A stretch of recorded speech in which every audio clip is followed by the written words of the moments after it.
El 5 de marzo de 2013, y tras una larga agonía, falleció Hugo Chávez. Su enfermedad dio lugar a un carnavalesco despliegue de religiosidad nacional, que incluyó ritos paganos y hasta sacrificios humanos. Sí, humanos. Pueden verlo en el documental de Maduro. El viejo tirano cayó, pero asumió el nuevo, el sustituto, una mala copia barata, sin carisma, sin gracia y, lo que es muy pero muy evidente, con mucho menos habilidades cognitivas. Detrás de él, el siniestro Diosdado Cabello y los hermanos Rodríguez. Tras unas nuevas elecciones definitivamente amañadas, que el pueblo se negó a reconocer, un infame 2 de mayo tuvo lugar una violenta riña en la Asamblea Nacional, presidida por el mentado Cabello. Los diputados de la oposición reclamaban enfáticamente que se cuenten de nuevo las boletas. En aquel instante, los chavistas se pusieron de pie y comenzaron a agredirlos físicamente. En medio de la trifulca, la diputada socialista Nancy Asensio se acercó a Machado y sin ningún motivo le golpeó la cara y la tumbó al suelo. La violencia parecía no acabar en el hemiciclo. Después de unos minutos, María Corina se dirigió al puesto de Cabello a increparlo. Cito: "Cuando me dirigí al presidente de la Asamblea Nacional para que detuviese el horror de lo que estaba ocurriendo, lo que obtuve por parte del diputado Cabello fueron sonrisas. Pareciera que estaba disfrutando, sádico, lo que allí estaba aconteciendo cuando se agredía de manera cobarde a hombres y mujeres. En ese mismo momento, Asensio la tomó del pelo a traición y volvió a arrojarla al piso, donde acabó de molerla a puñetazos. El diagnóstico médico arrojó 4 fracturas en los huesos de la región nasal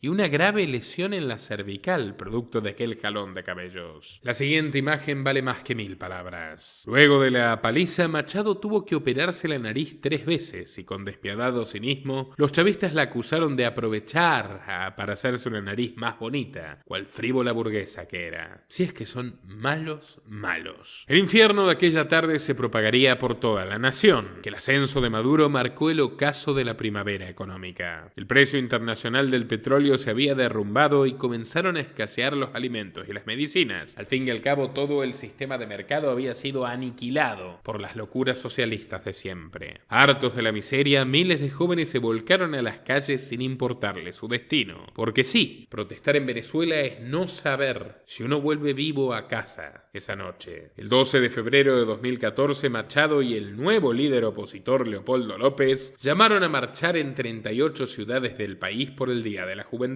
Solo en Caracas, grupos paramilitares abrieron fuego con balas de plomo, por expresa orden de Maduro, hiriendo en la cabeza al estudiante Basilda Costa, de 23 años, que moriría horas más tarde en el Hospital Vargas. Se convirtió en el primer mártir de la era Maduro. Robert Ridman, de 31 años, ayudó a asistir a Basil mientras se desangraba. 3 horas después, en el municipio de Chacao, los mismos grupos paramilitares se encargarían de asesinarlo. Aquella masacre dejó un saldo de 43 fallecidos, 878 heridos y más de 2.500 presos. En esos días de represión aciaga, Machado fue nombrada embajadora alterna de Panamá ante la OEA, donde denunció las atrocidades y las violaciones de los derechos humanos del régimen. Curioso, ¿no?, que haya terminado trabajando para el gobierno de Panamá. Como castigo, Diosdado Cabello la expulsó del Congreso y el Tribunal Supremo de Justicia la inhabilitó para ejercer cargos públicos por 15 años, acusándola de traición a la patria y de planes magnicidas contra Maduro. Sí, como oyeron, Machado fue acusada de querer matar a Nicolás Maduro. Falta que dijeran que con sus propias manos. ¿Por qué me quieren callar? ¿Por qué lo quieren hacer hoy?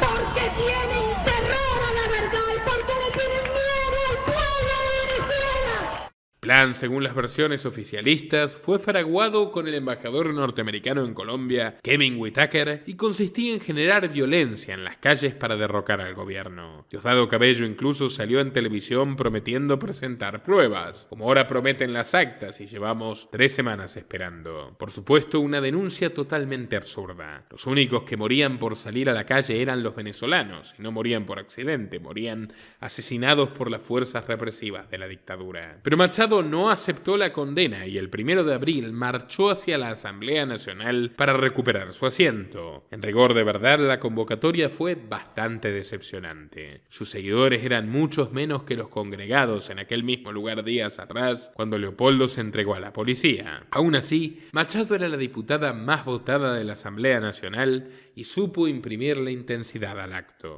Una Venezuela humillada porque vemos cómo se quiere un país de rodillas mendigando mientras nuestros recursos se reparten alrededor del mundo para que regímenes oprobiosos puedan subsistir o para comprar apoyos políticos.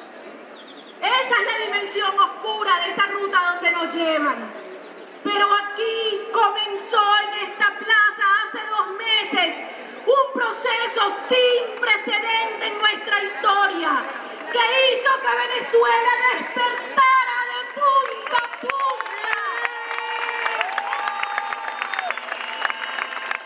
Al concluir su intervención, María Corina intentó ingresar al Parlamento, pero el chavismo le tenía preparada la emboscada. 2 columnas de la Guardia Nacional Bolivariana la rodearon por ambos flancos y comenzaron a arrojar bombas lacrimógenas a granel. La diputada debió salir escoltada por sus seguidores. El combate persistió durante las siguientes horas y dejó 13 heridos de gravedad. Machado había sido derrotada. Ya no tenía lugar en la política formal y por segunda ocasión se alejó a trabajar en la retaguardia. Pero cuidado con esta retaguardia. Sus viajes a Europa y a los Estados Unidos se hicieron cada vez más continuos, recurrentes, rutinarios. En octubre de 2015 fue homenajeada en Washington por la Fundación para Sistemas Electorales, que le entregó el premio Charles Manat por ser una defensora de la libertad y la democracia. A ver, ¿no sería mejor darle un premio cuando hubiese conseguido hackear a la estafa electoral chavista? Digo, recibió el galardón de manos de Peter Kelly, quien fuera uno de los mayores asesores de Bill Clinton y Al Gore en los años 90 y del mismísimo John Kerry en su campaña presidencial de 2004. Un cómplice crucial para Maduro y para el constante relajamiento de posiciones de la Casa Blanca desde la época de Obama hasta hoy, hasta la actualidad, donde Kerry sigue ocupando un lugar levitante en la administración Biden. Como vemos, con semejantes aliados la situación era bastante complicada para Machado. Mismos que la premiaron en el escenario cuando bajaba el telón, le daban aire a la dictadura chavista. Y la venezolana, señores, entendió el juego, pues empezó a incorporar a su discurso tintes cada vez más progresistas, ya no tan liberales como antes. Por ejemplo, en 2016 Machado llamó al pueblo a ocupar las calles, pero dignificando la figura de la mujer, como las militantes del movimiento Las Resteadas. En aquel mismo año su nombre y el de su papá saltaron en los Panama Papers, demostrando que la familia poseía una estructura offshore de 5 compañías radicadas en Miami y en Panamá. El chavismo utilizó la información para acusar a Machado de corrupción y traición por fugar su riqueza al exterior del país. Gracioso que lo diga el régimen más corrupto del planeta. Aunque quizás los números de los Panama Papers llaman la atención porque están por encima de la fortuna estimada del padre de Machado, lo cual hace inferir que para Machado fue un gran negocio canalizar donaciones de distintos organismos y podría haberse quedado con una parte. Pero bueno, sigue siendo anecdótico frente a la cleptocracia de Maduro. Y que los políticos son todos ladrones no es ninguna novedad. Pasando a lo más importante, que es el sufrimiento descarnado de los venezolanos, llegamos a 2017 y Venezuela se convirtió oficialmente, concreta y explícitamente en dictadura luego de que Maduro disuelva el Parlamento y cree un nuevo órgano legislativo paralelo, la Asamblea Nacional Constituyente, totalmente adicta al régimen. Las protestas dejaron esta vez 125 muertos, cadáver sobre cadáver, y Estados Unidos aplicó las primeras sanciones al petróleo venezolano. Con un estado quebrado, el hambre, la delincuencia y la muerte se volvieron el paisaje cotidiano de esta hermosa nación caribeña, y millones de habitantes comenzaron a huir en forma masiva. El 14 de mayo de 2018, solo una semana antes de las elecciones presidenciales, Machado viajó al puente internacional Simón Bolívar en la frontera con Colombia para despedir a miles de familias desahuciadas. Estuvieron con ella el expresidente colombiano Álvaro Uribe Vélez, otro tipo con un prontuario denso, comienzo, y el por entonces candidato Iván Duque, quien por cierto sería mucho más benevolente con el chavismo que la mayoría de sus predecesores. Como era de esperarse, los comicios fueron absolutamente fraudulentos y Maduro se adjudicó otro sexenio. No obstante, y por primera vez en su vida, Machado empezó a sufrir el repudio de muchas personas de a pie, antichavistas genuinos, que ya empezaban a cansarse también de esta ineficaz e infértil oposición. El caso más patente ocurrió el 23 de julio, que el día enfermeras, médicos y personal del Hospital Miguel Pérez Carreño marcharon a la autopista Francisco Fajardo a exigir mejoras salariales. El conflicto ya duraba casi un mes, pero la sola llegada de Machado al lugar fue suficiente para que le insultasen y abandonaran la protesta. Sí, preferían trabajar que dejarle una foto a María Corina. La líder de las enfermeras, Ana Rosario Contreras, acusó a la dirigente de buscar politizar su lucha. No permitimos que ningún político desvirtúe el movimiento que hasta ahora hemos iniciado desde nuestro gremio. Que ellos se encarguen de sus propios asuntos. Y sí, a pesar de oponerse a un régimen asesino, Machado no deja de ser una política, por tanto un hipócrita. Y hablando de hipócritas, aquel mismo año fue invitada por Santiago Abascal, de la derecha dura de Vox, para firmar la Carta de Madrid,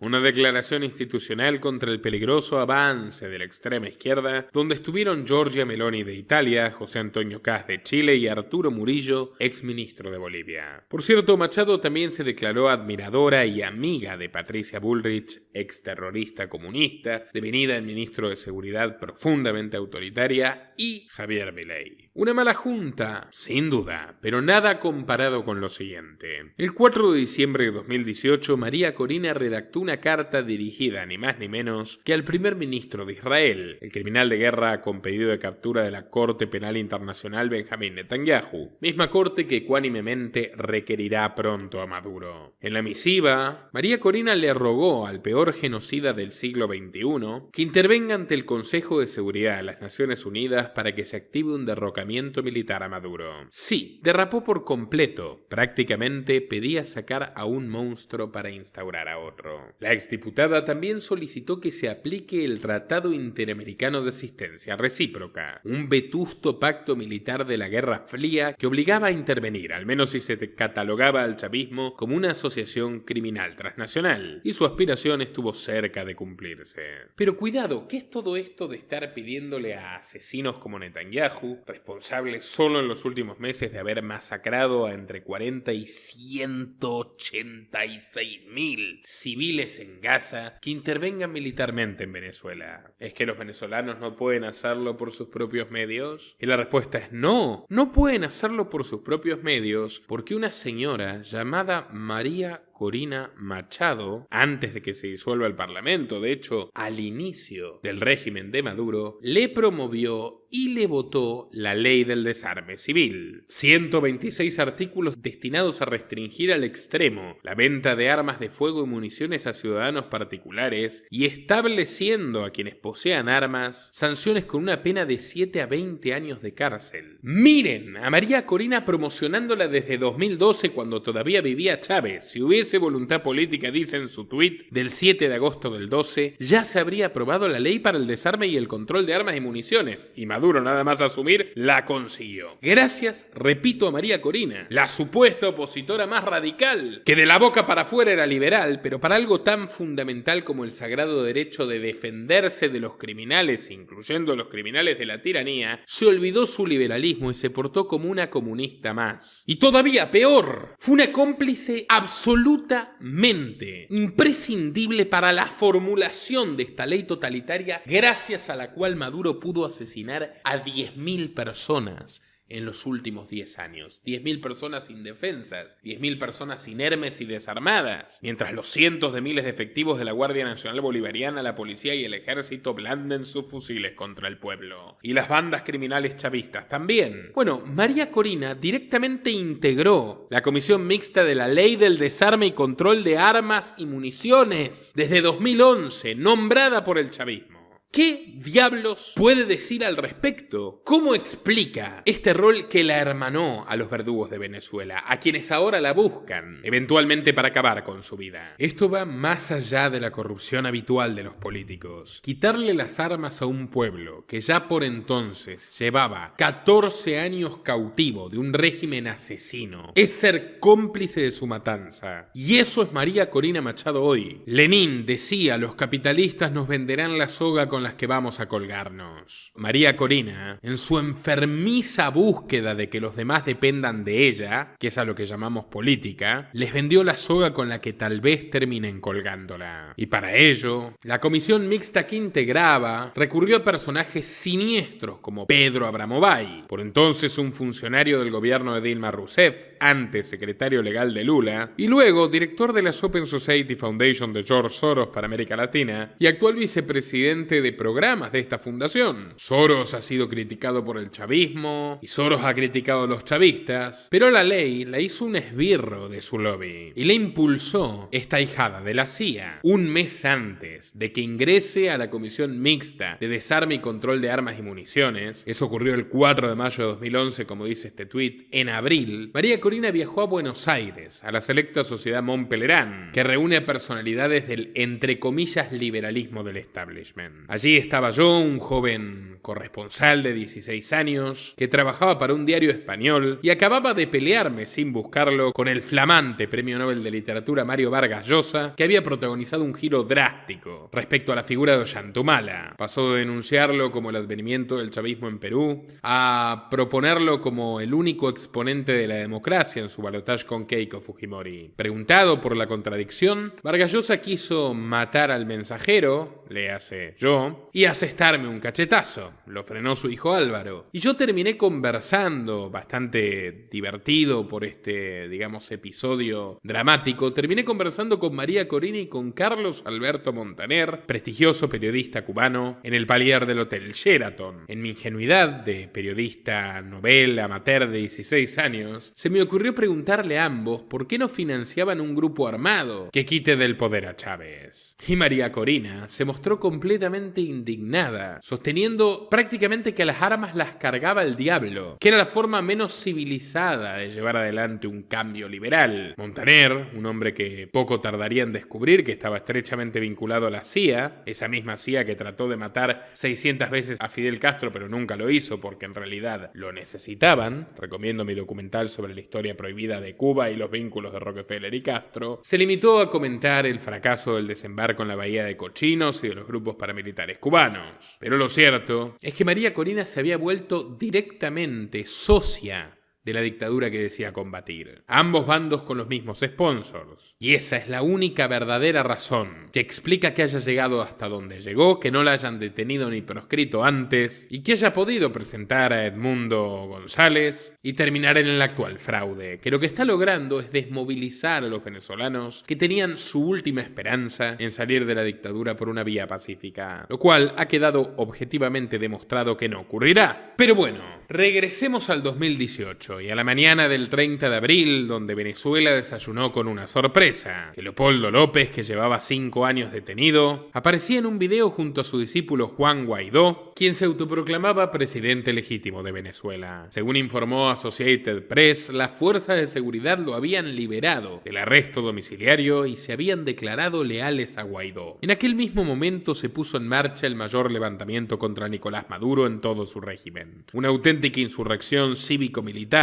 que puso al gobierno chavista al borde del colapso. Recién a la noche la situación parecía controlada. En un mensaje televisado, el dictador afirmó que sus tropas habían derrotado un intento de asonada golpista, orquestado por Trump y su asesor de seguridad nacional John Bolton, un hombre que venía de la administración Bush y que conocía en persona a María Corina. Pero el secretario de Estado de Estados Unidos, Mike Pompeo, tenía otra versión. Al parecer, Maduro se disponía a huir en un avión como un cobarde. Hace unas una llamada de Vladimir Putin lo obligó a quedarse a resistir. 2 días más tarde, Machado concedió un reportaje a la BBC donde no dudó en catalogar al gobierno de Maduro de genocida y volvió a pedir una intervención militar extranjera. A ver, Machado, ya todos sabemos que no habrá intervención militar extranjera en Venezuela. Probablemente tú lo sabes antes que nadie. ¿Por qué no respondes de una vez por todas por qué le quitaste a los venezolanos sus revólveres, sus escopetas, los últimos recursos que tenían para defender su vida y su propiedad de la máquina confiscatoria? Que, por ejemplo, que yo sepa, no le ha tocado ni uno solo de sus bienes a tu familia, ni tampoco a Capriles, porque hay un grupito de ricos venezolanos que, a diferencia de muchos otros que lo perdieron todo, siguen siendo ricos y viviendo muy cómodamente. ¿Por qué será? Ya en 2020, la exdiputada firmó un acuerdo de cooperación con el Likud, el partido de la ultraderecha sionista que encabeza Netanyahu, y visitó a los colonos criminales y fanáticos que expulsan a los palestinos de sus tierras, quemándole los cultivos, amenazándolos fusil en mano e incluso asesinando niños para defender la usurpación. Gente que lleva haciendo lo que hace el chavismo desde 1948 y en una magnitud 30 veces mayor. El pacto de Machado con estos asesinos involucra cooperar en asuntos políticos, ideológicos, de estrategia y seguridad. ¿Se imaginan la ideología y seguridad que pueden aportar estos tipejos? ¿O es que acaso hay algo que no sabemos? Israel se meterá a dar tiros en Caracas, ya que los venezolanos no pueden hacerlo gracias a María Corina. ¿Es que les están vendiendo la nueva Palestina? Lo dudo, porque Maduro también es sionista, aunque de la boca para afuera diga lo contrario. Acá mostramos una foto incluso con kipá y Diosdado Cabello en una sinagoga, al mejor estilo Milei. Pero ahora toca abordar uno de los puntos más polémicos de esta supuesta mesías de vocación liberadora, y es que en los años del encierro masivo y de la sopa china se filtró una información realmente comprometedora para el prestigio de Machado. Resulta que su ex cuñado Pedro Manuel Mezquita Arcaya, quien estuvo casado con su hermana Mariana, fue parte de la escandalosa maquinaria de corrupción chavista y obtuvo una buena porción del botín. Coincidentemente, con la última etapa en la que María Corina bajaba el perfil. ¿Es que así compraron su silencio? En concreto, los Panama Papers arrojaron que Mezquita Arcaya poseía una sociedad panameña vinculada al mayor jefe criminal de Venezuela, Tarek El Aissami, el exministro del petróleo que fue detenido por el propio gobierno dado sus obscenos vínculos con ramas del narcotráfico que se les habían sublevado. Las firmas en cuestión son Bancamiga y Compass Bank and Trust Corporation, de las cuales el caballero, el tío querido de los niños de Machado con quien pasan todas las navidades, fue director y presidente desde el año 2014. En los papeles las compañías eran propiedad de los 3 hermanos de Gracia, unos maleantes acusados de poseer una red de prostitución con jóvenes venezolanas y extranjeras. Pero en realidad el verdadero propietario era el Aissami. Según la fiscalía, Bancamiga guardaba y custodiaba las divisas de aquellos magnates que querían hacer negocios con PDVSA cuando el Aissami estaba al frente de la compañía.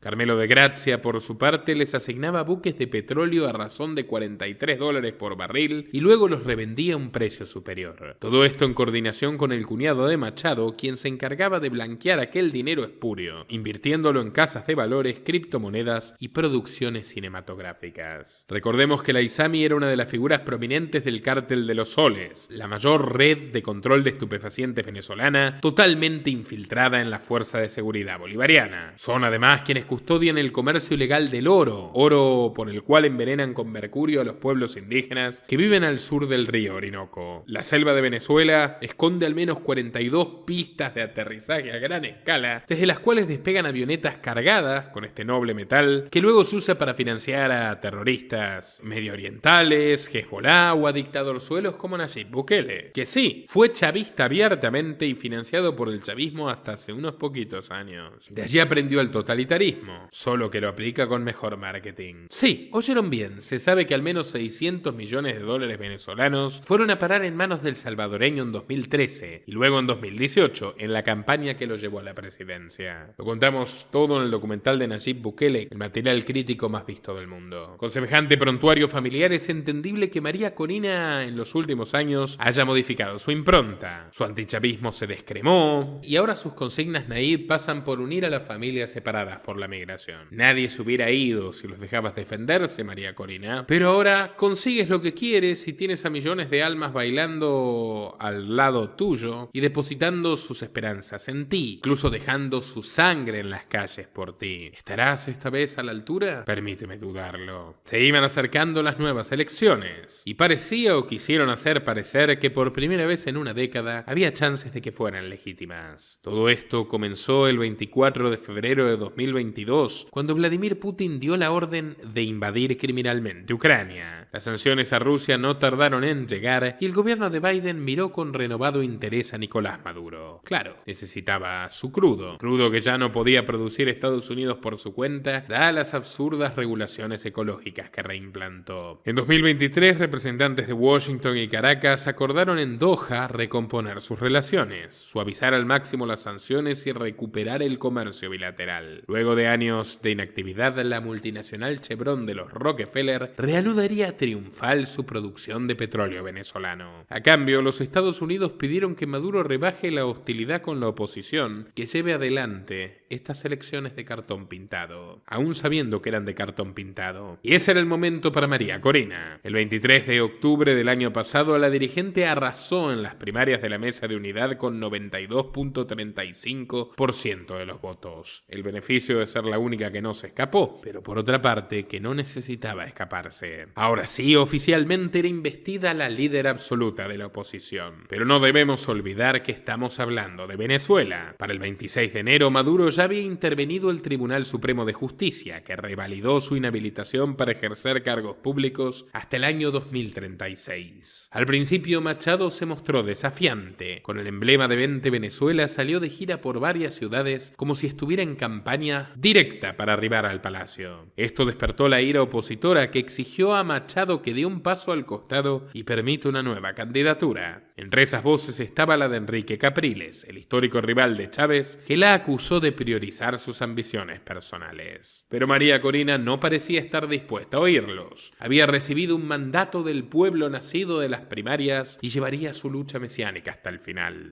Según la periodista brasileña Patricia Oliveira Souza Lelis, quien ha trabajado para Fox News, además de dedicarse a organizar lobbies internacionales cubriendo noticias en América Latina para los Estados Unidos, Lelis inicia su trabajo enfocado en Venezuela y es así como conoció a María Corina Machado, quien por entonces se vendía como la candidata presidencial a ojos de los estadounidenses. Pero a raíz de un desacuerdo, que explicaremos a continuación, todo eso fue antes de que Patricia Lelis los traicionara y expusiera un acuerdo de confidencialidad entre Corina Machado y una empresa estadounidense que la habría sobornado con el propósito de obtener influencia gubernamental si es que lograban poner a la candidata en Miraflores. Y la cereza del pastel, según la propia periodista, sería el acceso al petróleo venezolano. Tanto María Corina Machado como Juan Guaidó mantenían relaciones con esta empresa norteamericana. Hablamos de Howard Stirk Holdings, una compañía dedicada a los medios de comunicación representada por Armstrong Williams. Este empresario dueño del diario The Baltimore Sun además es un lobista y comentarista político quien en 2004 fue nombrado por el presidente George W. Bush como miembro de la Comisión Presidencial de Becarios de la Casa Blanca. Armstrong se encontraba siendo el jefe directo de Patricia Lelis en esta operación y tenía planeado tratar con gente abierta a sus propuestas. El tío Sam buscaba promover el liderazgo de Corina Machado ante la opinión pública venezolana, es decir, el reciente protagonismo que había cobrado María Corina en estas elecciones a pesar de no tener la validez legal, lo cual explica el por qué la dirigente se negó a la asistencia del Consejo Nacional Electoral, eso en conjunto a la posibilidad latente de que el chavismo la espíe y tome precauciones para mantener el régimen. Entre las revelaciones de Patricia Lelis, la mujer de hierro, o debería decir de oro, recibió de parte de sus amigos del norte un soborno de $3.2 millones para las elecciones primarias, incluyendo, según la misma periodista, entregar PDVSA a Chevron, en el escenario en que María Corina ganase las elecciones gracias a la generosa contribución que cubrió los gastos de toda la campaña política, así como las distintas narrativas en las redes sociales, en este intento de intervención de la política venezolana. Lelis también comprueba el vínculo directo de Pedro Luis Uruchurtu, el encargado de las relaciones internacionales de María Corina Machado, Machado con otros personajes de la política estadounidense que participan en esta conspiración, como el ex fiscal general republicano William Barr, cuyo nombre es mencionado por Uruchurtu y quien además es parte de la larga lista de funcionarios del gobierno que traicionaron a Donald Trump durante su gestión. El pago de los sobornos se habría deslizado a través de la Fundación Disenso como parte del financiamiento de las campañas de María Corina Machado. Según de Oliveira Lelis, se confirma que Chevron, la empresa que conforma parte del imperio Rockefeller, estaba dispuesta a influir en Venezuela posicionando a María Corina con el objetivo de que Chevron, una vez establecida, manejaría los precios más baratos entre muchos otros intereses estratégicos de dominio. Asimismo, aseguró que en las reuniones siempre mencionaban a América Latina y a México, pero de la misma manera siempre había un énfasis especial sobre Venezuela. La periodista relató cómo las sospechas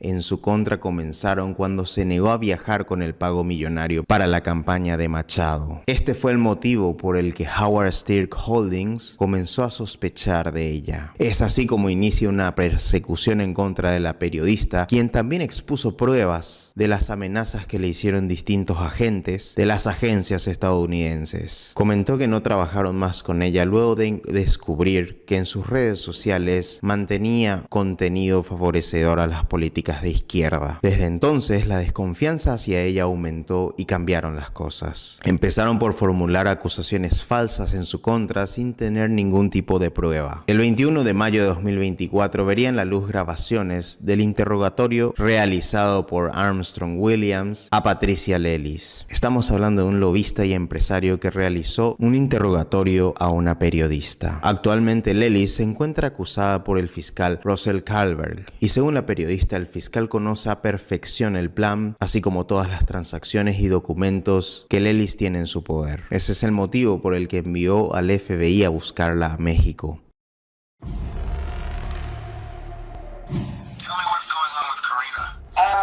Nothing like really new. They gave the contract, they gave like everything that you asked for. So I think so far agree on the amount? yes, everyone agreed on the amount too. So yeah, so like everyone agree about the amount, everyone agree about everything. We are negotiating for the months. So far I think Queen is ready to go. And That will be the 3 million? yes, that will be the 3 million, and so far I think that is so I think that is it. Like so far everyone is okay, everyone is good. We just like can move on. Be sure that you can go to Venezuela. Okay, Fly to I will. Carina and let me know. Okay, I will make sure, but I need you to check like how we can do that. But I Pero estas revelaciones no le saldrían nada barato a la periodista, quien tomando precaución publicaría en las redes sociales para que todo el mundo pueda observar las evidencias y cómo los políticos y lobistas norteamericanos intentan interferir en Venezuela. Y por supuesto, como una medida de seguridad para resguardarse de que no le ocurra lo que suele ocurrir a aquellos que intervienen en contra de los intereses oscuros y nefastos de la política norteamericana. Y es que, señores, ella era la elegida de Washington. Más no sea para figurar. Al pesar de haber apoyado a Donald Trump en el pasado, el gobierno de Biden reimpuso las sanciones petroleras luego de que bajen su candidatura. A su vez, la Casa Blanca declaró que ella tenía el derecho de escoger a su reemplazante. Un derecho que para el resto de la oposición no estaba tan claro. Dirigentes antichavistas denunciaron el apoyo incondicional de Estados Unidos a Machado como una intromisión en los asuntos internos. Fue el caso de Claudio Fermín, un histórico dirigente de Acción Democrática,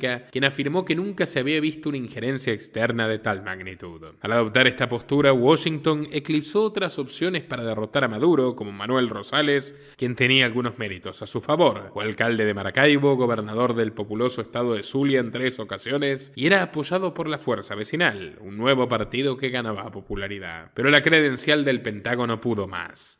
Machado sacó el dedazo y designó a un títere que podría controlar, el anciano diplomático jubilado Edmundo González Urrutia. Un hombre que las tiene todas, 74 años de edad, varios problemas de salud, ningún carisma y está casi tan ido como el propio Joe Biden. Sin embargo, su pasado justifica el aval estadounidense. Edmundo inició su carrera diplomática en la Cancillería de Venezuela y fue primer secretario de la Embajada venezolana en los Estados Unidos en 1978. Dicen las malas lenguas que estando en funciones fue reclutado por la CIA y enviado a El Salvador en el 81 para financiar y dirigir los temibles escuadrones de la muerte, que masacraron a millones de salvadoreños durante la guerra civil. Su brutal ensañamiento con religiosos y sacerdotes le habría granjeado a Edmundo González el apodo de El Matacuras. No obstante, ponemos un signo de interrogación a esta versión, aunque nos encargaremos de investigarla. Se trata de una historia difundida por Diosdado Cabello, el gran propagandista de la dictadura, y no existen evidencias serias que la respalden, al menos hasta el momento. González al gobierno, Machado al poder. Esa era la consigna implícita de la oposición venezolana. Y entonces llegó la primera sorpresa que hizo ilusionar a muchos. Maduro no solo habilitó la candidatura de Edmundo, también permitió que diese una entrevista en televisión venezolana, y de inmediato brotó una luz de esperanza. ¿Habría por fin elecciones transparentes en Venezuela? ¿Estaba el chavismo consciente de su derrota, vencido por la realidad del fracaso socialista, preparando su salida al poder? Con el diario del lunes, dicha fe parece haber sido inocente. Pero la verdad es que existían y existen motivos para pensar que Maduro puede estar negociando una salida al poder. Si el chavismo ha sobrevivido hasta hoy, no ha sido más que por las inyecciones financieras de China. Venezuela es el país que más dinero recibió de la iniciativa Belt and Road del Dragón Asiático, con $50.000 millones en préstamos solo desde 2018. Pero la generosidad de Xi Jinping ha llegado al límite. Los recursos naturales del Caribe se están acabando, la infraestructura petrolera ha sido aniquilada y de nada te sirve tener las mayores reservas del mundo si no puedes extraerlas. Hasta Guayana produce más barriles que Venezuela y Colombia y Argentina, que son pequeños productores, exportan lo mismo. Al mismo tiempo, parte de las condiciones de Estados Unidos para levantar las sanciones era barrer a los chinos del mercado venezolano, y eso no ocurrió. Aunque Maduro podría haber querido intentarlo, y en suma China ya no confía en él, quiere recuperar su cash, y eso hace pender de un hilo al respirador artificial que mantiene al régimen. El silencio cómplice del Papa Francisco, que bendijo al tirano asesino como acostumbra, y las posiciones ambiguas de Lula da Silva, Andrés Manuel López Obrador y Petro no son suficientes. Aun cuando el ocupa del Vaticano le da ayudas, como destituyendo a Baltasar Porras, ferviente oposición al chavismo, del arzobispado de Caracas. Días antes del nombramiento, un feligrés cercano a Porras abordó al Papa en la plaza de San Pedro y le dijo: vengo de Caracas, de Baltasar Porras, trabajo con él. Con una cínica sonrisa, el maldito le respondió: los venezolanos son un pueblo muy maduro.